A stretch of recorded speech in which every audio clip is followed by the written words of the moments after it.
사도행전 16장 20절부터 33절 말씀 같이 보도록 하겠습니다. 먼저 20절 말씀. 삼가 말씀에 주의하는 자는 좋은 것을 얻나니 여호와를 의지하는 자는 복이 있느니라. 자, 말씀을 주의하는 자는 좋은 것을 얻는다고 했습니다. 여기서 말씀은 지혜의 말씀일 수도 있고 뒤이어 나오는 여호와를 의지하는 자, 이것과 연관시켜서 하나님의 말씀이라고 우리가 볼 수도 있습니다. 그리고 좋은 것은 아마도 지혜와 명철이겠죠. 말씀에 주의한다는 것은 말씀을 허투루 듣는 것이 아니라 말씀을 깨닫고 마음에 새겨서 말씀대로 살기 위해서 조심하는 것이 바로 이렇게 말씀에 주의한다라는 것이겠죠. 우리가 매주 설교를 들으시잖아요, 그죠? 예, 들으시면서 어떤 분은 오늘도 좋은 말씀이었다 하고 그냥 귀로 듣고 이제 끝내시는 분들이 많고, 또 어떤 분들은 이렇게 마음에 탁 꽂히는 말씀을 묵상하고 그것을 지키기 위해서 영적인 전쟁을 시작하시는 분이 있으실 거예요. 누군가의 말을 집중해서 듣기는 물론 쉽지는 않죠. 특히나 막 가십처럼 막 듣고 싶고 막 재밌고 막 이런 것들도 아니고, 설교를 재밌는 이야기도 아니고, 그죠? 설교에서 재미있게 하시는 분들도 물론 계시지만 설교가 재밌는 이야기도 아니고, 그렇기 때문에 이 설교를 집중해서 듣는 것을 굉장히 힘들어하시는 분들이 많습니다. 짧다면 짧은 시간 동안 하는 말씀인데도 그렇죠. 영적인 말씀이기 때문에 더욱 그런 것 같아요. 이게 말씀을 듣는 것도 우리가 그냥 듣는 것 같지만 사실은 이것도 다 영적인 전쟁에 속한 것이기 때문입니다. 그래서 어떤 목사님은요, 길게 설교를 하면 성도님들이 한 말씀이라도 더 듣지 않나 싶어서 진짜 길게 설교하시는 분이 계셨어요. 저도 힘들더라고요, 그때는. 아무튼 이게 교회에 처음에 나오실 때 그 마음가짐에 따라서 말씀에 주의하는 자와 또 그렇지 않은 사람이 갈라질 것입니다. 그냥 주일이니까, 아니면 내가 장로니까, 뭐 권사니까, 아니면 그냥 이렇게 내가 맡은 봉사해야 될 부분들이 있으니까 그냥 교회에 나오시는 분들이 있어요. 그러나 우리가 이 주일날 예배에 나오는 이유가 뭘까요? 그러니까 주일날 교회에 나오는 이유는 예배를 드려서 하나님을 만나기 위한 것이 가장 중요한 것이잖아요. 그러니까 그것을 생각하면서 예배에 꼭 참석을 하셨으면 좋겠습니다. 물론 매일 개인적으로 하나님을 만나는 교제의 시간을 갖는다면 너무 좋겠지만, 그렇지 못하고 일주일에 딱 한 번 예배를 드린다면 그 시간을 그냥 허투루 보내는 것보다는 하나님의 말씀을 듣는, 그래서 하나님의 뜻을 아는 귀한 시간으로 보내야 이 주일 아침 힘들게 여러분이 오시는 것들이 보람이 있지 않을까 생각을 해봅니다. 자, 그리고 여기서 여호와를 의지하는 자는 복이 있다고 했습니다. 하나님을 의지할 수 있다는 것 자체가 얼마나 귀한 복인 줄 모릅니다. 여러분들 다 아시리라 믿습니다. 자, 하나님께서 우리의 방패시고 지극히 큰 상급이심을 믿기를 바랍니다. 21절 말씀 보도록 하겠습니다. 마음이 지혜로운 자는 명철하다 일컬음을 받고 입이 선한 자는 남의 학식을 더하게 하느니라. 자, 이 말씀에서 포인트는 입이 선한 자인 것 같아요. 자, 지혜로운 자는 입이 선하다고 했습니다. 그리고 입이 선한 자는 남의 학식을 더하는 유익한 입이라고 했죠. 자, 입이 선한 자의 원래 의미는요, 그러니까 원문 그대로 보시면 달콤한 입술로 우리가 볼 수가 있어요. 즉, 지혜자는 설득력 있는 화술로 다른 사람들을 지혜의 길로 인도할 것이고, 또 그 결과 주위에서 그를 명철하다 칭송을 할 것이라는 얘기죠. 마음이 지혜로운 자는 달콤한 말로써 사람들에게 좋은 평판을 듣습니다. 말에 얼마나 큰 영향력이 있는지 알 수 있는 말씀이죠. 자, 지혜자는 달콤한 말을 하는 자입니다. 이는 사탕 발림 같은 그런 말이 아니에요. 화난 사람의 감정을 가라앉힐 수 있는 힘이고 사람들을 설득할 수 있는 힘을 가진 말입니다. 지혜로운 사람의 말은 부드럽지만 강합니다.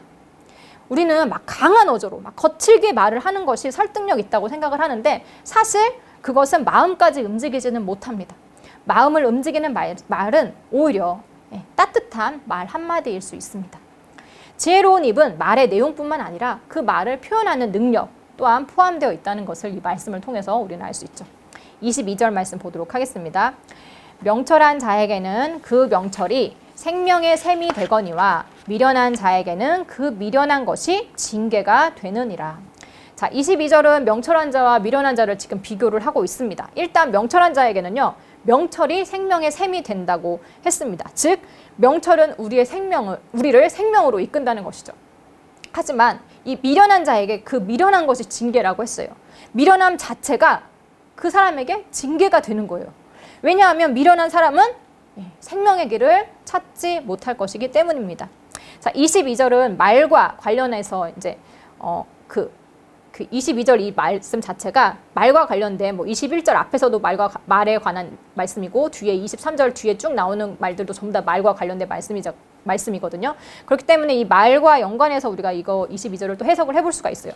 그렇게 했을 때 명철한 자는 샘에서 끊임없이 생수가 깨끗한 물이 뿜어져 나오는 것처럼 생명의 말씀, 즉 지혜의 말씀을 끊임없이 말을 한다는 것이죠. 하지만 미련한 자는 말하는 것조차 미련해서 당연히 그 결과도 좋지 못할 것이라는 것으로 우리가 생각을 해볼 수 있습니다. 23절 말씀 보도록 하겠습니다. 지혜로운 자의 마음은 그의 입을 슬기롭게 하고 또 그의 입술에 지식을 더하느니라. 자, 21절 말씀과 조금 비슷하죠. 23절에서는요. 지혜로운 자의 마음이 그 입을 명철하게 하고 지식을 더한다고 했습니다. 자, 마음속에 있는 것들이 말로 나오는 겁니다. 지혜의 말씀을 묵상함으로 마음에 쌓은 지혜가 입술을 통해서 명철한 말로 표현이 되는 것이죠. 그리고 23절의 지식은 우리가 21절의 학식으로 번역을 한 것과 같은 단어인데요. 지혜자의 말이 설득력을 가지고 있음을 의미합니다. 즉 지혜자의 마음은 그 입을 명철하게 하고 그 말에 설득력이 있다는 것이죠. 24절 말씀. 선한 말은 꿀송이 같아서 마음에 달고 뼈에 양약이 되느니라. 자, 24절에서는요. 선한 말을 꿀송이에 비유하고 있습니다. 자, 그만큼 선한 말이 달콤하다는 것이죠.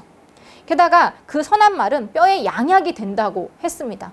선한 말은 마음을 치유해 줄 수 있을 뿐만 아니라 우리의 육신에까지 좋은 영향을 끼친다는 것이죠. 즉 지혜자의 말은 사람의 마음 또는 영혼 그리고 우리의 육을 이롭게 합니다.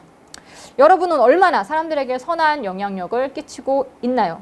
선한 말로 사람들의 마음을 달래주는지 아니면 악한 말로 사람들의 마음에 상처를 입히고 있는지. 저도 그렇지만 우리는 특히 가족들끼리의 선한 말을 못하는 경우가 많습니다. 너무 편하게 생각하다 보니까 더욱 그런 것 같아요. 가까운 사람에게 더욱 지혜롭게 말할 필요가 있습니다. 특히나 부모 자녀 간에 더욱 그렇죠. 지혜롭지 못한 부모의 거친 말들이 자녀들에게 상처를 주고 결국은 멀어지게 만듭니다. 안타깝게도 지혜의 길로 인도해야 할 부모들이 오히려 자녀들로 하여금 그 지혜의 길과 먼 삶을 살게 만들기도 합니다. 물론 옳은 말은 듣기 어려운 말이기 때문에 더욱더 지혜로운 이 말솜씨가 필요한 것 같아요. 이는 마음으로부터 시작이 됩니다. 우리의 마음속에 하나님의 지혜의 말씀을 묵상함으로 지혜를 가득 채워야 합니다. 참을 때 참을 줄 알아야 되고 말해야 할 때 말할 줄 아는 용기가 필요합니다. 언제 격려해야 되고 언제 훈계해야 되고 언제 칭찬해야 되고 언제 권면해야 할지 때에 맞는 적절한 말은 바로 지혜에서 나오는 것입니다. 25절 말씀. 어떤 길은 사람이 보기에 바르나 필경은 사망의 길이니라. 자, 이 말씀은 앞에서 본 적 있죠. 14장 12절 말씀과 동일합니다. 사람이 겉으로 보기엔 바르지만 사실은 사망의 길이라는 것이죠. 자, 26절. 고되게 일하는 자는 식욕으로 말미암아 애쓰나니 이는 그의 입이 자기를 독촉함이니라. 자, 사람은 누구나 식욕을 다 가지고 있습니다. 배가 고프기 때문에 사람은 자신의 허기를 채우기 위해서 고된 일도 마다하지 않는 거죠. 즉 먹고자 하는 욕구가 그의 행동을 결정한다는 것입니다. 이를 비유적으로 보자면 그 마음속에 어떤 욕구가 있느냐에 따라서 그 사람의 행동이 결정된다는 것입니다. 그러니까 다음에 나오는 절들이 그 예들이라고 보시면 돼요. 자, 27절부터 29절까지 말씀을 보시면요. 모두 사람을 뜻하는 히브리어 단어 이쉬로 시작을 해요. 히브리어로 보시면. 자, 27절부터 29절 말씀 같이 보도록 하겠습니다. 불량한 자는 악을 꾀하나니 그 입술에는 맹렬한 불 같은 것이 있느니라. 패역한 자는 다툼을 일으키고 말쟁이는 친한 벗을 이간하느니라. 강포한 사람은 그 이웃을 깨어 좋지 아니한 길로 인도하느니라. 자, 27절에 불량한 자는 악을 꾀한다고 했습니다. 그 꾀한다는 것은 구덩이를 판다는 뜻으로 함정을 판다는 의미죠. 불량한 사람의 마음속에는 악이 가득해서 그의 입술에서 맹렬한 불 같은 것이 있다고 했습니다. 즉 그의 말들이 맹렬한 불처럼 파괴력이 있다는 것입니다. 그의 입은 악하게 사람을 파멸시키는데 사용이 됩니다. 자, 28절에 패역한 자는 다툼을 일으키는 자라고 했습니다. 마음이 뒤틀린 사람이에요. 마음이 꼬인 사람이에요. 그래서 이런 사람들은 주변 사람들 가운데 갈등을 일으키게 하고 다툼거리를 제공하게 만든다는 것이죠. 그리고 말이 많은 말쟁이. 이 말쟁이는 친한 친구들 사이에 이간질을 한다고 했는데 이제 말을 많이 하다 보면 우리가 하지 말아야 될 그 말까지 이제 하게 되고 그러다 보면 친구들 간에 오해를 만든다는 것이죠. 그러니까 말을 정확하게 잘 전달해야 되는데 말을 많이 하시는 분은 막 뭔가 이렇게 또 삽입을 하고 막 이렇게 하잖아요. 그러니까 재미를 위해서 그런지 모르겠지만 아무튼 그렇게 전달을 하다 보면 서로 간에 오해가 생기는 거죠. 그러면 그게 다툼이 되는 거고. 자, 29절에 강포한 사람은 이웃을 꼬셔서 좋지 않은 길로 인도한다고 했습니다. 여기서 강포한 자는 폭력배와 같이 이렇게 힘을 쓰는 사람이에요. 이런 사람들은 자기 힘을 과시하고 자기 힘을 사용하기를 즐기는 자입니다. 그런 자는 이웃들을 범죄의 길로 인도한다는 것이죠. 자, 이렇게 네 종류의 사람, 네 유형의 사람들은 마음이 악하여서 그 입에서도 악한 것들이 나와서 이웃과 친구에게 피해를 준다는 것이죠. 30절 말씀.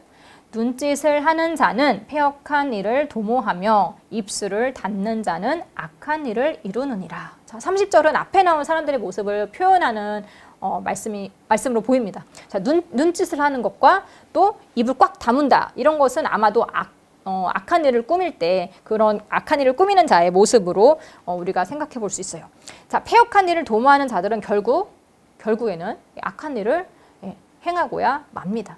31절 말씀. 백발은 영화의 면류관이라 공의로운 길에서 얻으리라. 자, 백발은 나이가 들면 자연스럽게 생기는 것이죠. 이것이 영화의 면류관인 이유는 자신의 수명을 다 누린다는 의미이기 때문입니다. 그리고 그가 장수할 수 있는 이유는 바로 그가 공의로운 길을 걸어서라고 말을 하고 있죠. 물론 모든 의인이 장수하는 것은 아닙니다. 왜냐하면 의인이기 때문에 일찍 죽는 사람들도 있기 때문입니다. 자, 32절 말씀. 노하기를 더디하는 자는 용사보다 낫고 자기의 마음을 다스리는 자는 성을 빼앗는 자보다 나으니라. 자, 노하기를 더디하는 자는 용사보다 낫다고 했어요. 자, 용사는 외적으로 굉장히 잘난 사람이죠. 그죠? 힘도 있고 능력도 있고 사람들 앞에 설 수 있는 용기도 있고 외적으로 굉장히 잘난 사람인데 이렇게 외적으로 잘난 것보다는 내면을 다스리는 것이 더 중요하다고 말씀을 하고 있는 겁니다. 그래서 자기의 마음을 다스리는 자는 성을 빼앗는 자보다 낫다고 평합니다. 자, 성을 빼앗는다는 것은 엄청난 엄청난 명예를 동시에 얻는 일일 겁니다. 하지만 그런 부와 명예보다는 마음을 다스리는 것이 낫다고 말씀을 하고 있는 것이죠. 자, 우리 마음속에 무엇이 있느냐에 따라서 그것이 말로 또 행동으로 드러난다고 제가 말씀드렸습니다. 우리 안에 지혜와 명철이 아닌 어리석은 것들을 탐하고 있다면, 그런 마음들이 있다면 그는 악한 길로 갈 수밖에 없습니다. 그렇기 때문에 여기서 마음을 다스리라고 마음의 중요성에 대해서 말씀을 드리고 있는 거죠. 33절. 제비는 사람이 뽑으나 모든 일을 작정하기는 여호와께 있느니라. 자, 우리가 16장 1절의 말씀과 비슷한 말씀으로 이 16장을 끝내고 있습니다. 일은 사람이 하지만 모든 것을 결정하시는 분은 하나님이십니다. 고로 우리는 하나님의 말씀에 늘 유의해야 합니다. 하나님을 신뢰하는 자가 복이 있다고 20절에서 말씀했어요. 하나님의 말씀에는 힘이 있습니다. 하나님은 허투루 말씀하지 않으시기 때문입니다. 하나님의 계획하심을 우리는 모르지만 어떠한 상황에서든 우리가 하나님을 믿고 의지한다면 하나님께서는 우리의 삶 가운데 함께하여 주실 것이고 하나님께 인도하심과 보호하심으로 우리와 이렇게 동행하실 것임을 믿습니다. 자, 오늘 말씀을 마치면서 소망하기는 여러분의 마음속에 하나님의 말씀이 살아서 여러분의 말과 행위가 사람들의 마음과 영혼을 치유할 수 있는 그런 2021년이 되었으면 좋겠습니다. 오늘 말씀 마치도록 하겠습니다.